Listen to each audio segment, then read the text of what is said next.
The U.S. Consul General, Mr. Will Stevenson, was accompanied by members of the U.S. Consulate to Osun State for the launch of a program that seeks to achieve an equitable and sustainable HIV epidemic control in the state. The project, according to the Consul General, seeks to reduce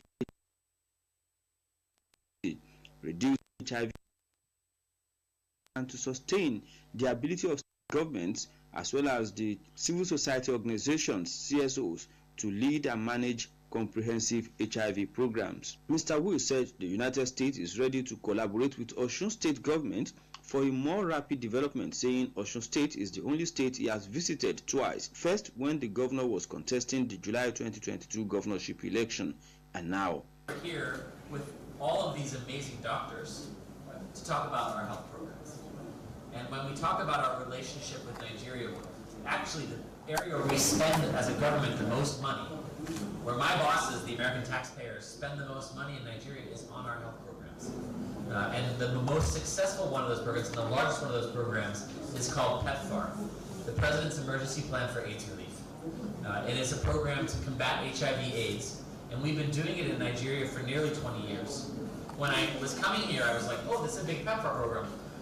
I wonder what it's going to be like. And I went and I asked people in Dr. Ali's office, what's it like? And they said, you're going to Nigeria. You're so lucky. It is the best PEPFAR program in the world. Wow.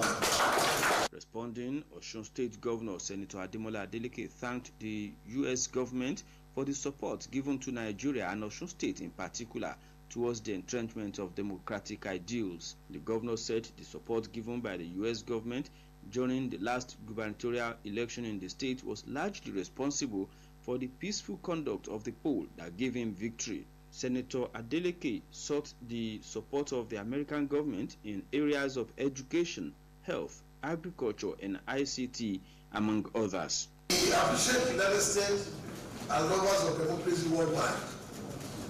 We have transited to governance for the good of our people. I seek new collaboration with the United States government through our many development agencies. We are here today for the CD-funded HIV program. We are ready to own the program as a government. We, however, look forward to deeper partnership with the USA and CD across the sector, such as education, health, technology, infrastructure, among others. I call the United States Embassy to partner with the Osun State government for the hosting of a conference of donor partners.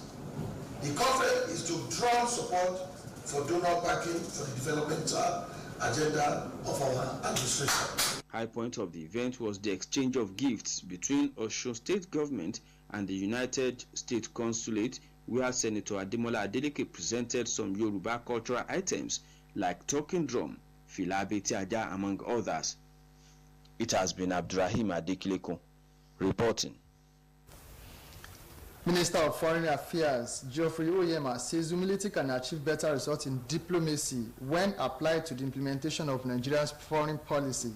Oyema stated that the postulation goes contrary to the ideology presented by some scholars who prefer Nigeria to throw his weight around. The minister expressed his thoughts in Abuja during the launch of the book Humility in Diplomacy, authored by the Chief Protocol, Ministry of Foreign Affairs, Ambassador Bello Kazaure. According to him, humility does not connote weakness, but rather shows the strength of the country. Also speaking, Chief of Staff to the President, Muhammadu Buhari, Professor Ibrahim Gambari, said it is a known fact that diplomacy had helped to create an international order conducive to a non-violent approach to the resolution of disputes. And now to sports. President of the Nigeria Cricket Federation, Uyi Akpata, said the country is already reaping the rewards of the attention it has given to female cricket in the last 5 years. Akpata made this assertion at the Tafawa Balewa Cricket Oval in Lagos, where the country is hosting a 5-nation women tea tournament, which is the 3rd edition of the tourney, featuring Nigeria, Cameroon, Ghana, Sierra Leone, and reigning African champions, Rwanda. The NCF has organized the tournament annually in commemoration of International Women's Day, and the president noted that Nigeria has benefited a lot from the competition in its quest to attract more people to cricket in the country. According to him, female cricket is one place the nation have gained the most in the last 5 years and moved in ranking from number 38 to 28, and the platform for making that leap was holding the tournament last year. The 2023 edition of the Women T20 began on Monday, and Nigeria began their quest with a 6-wicket win over Sierra Leone. And on the foreign scene, hundreds of Thai firefighters and soldiers battled the forest blaze less than 100 kilometers from Bangkok this morning as the kingdom grappled with air pollution that has made more than 1.7 million people ill already this year. The fire has affected at least 800,000 square meters of forest across the hills in Nakhon province to the northeast of Thai capital, with 2 districts declared emergency zones. The blaze comes as Thailand grapples with a spike of pollution caused in part by agricultural burning that has seen the air in some northern cities rank among the dirtiest and most hazardous in the world.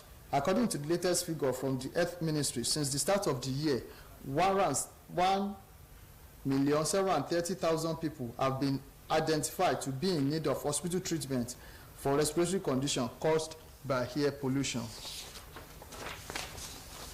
And that ends the Midday News on OSBC. It was edited by Tunde Bolatito.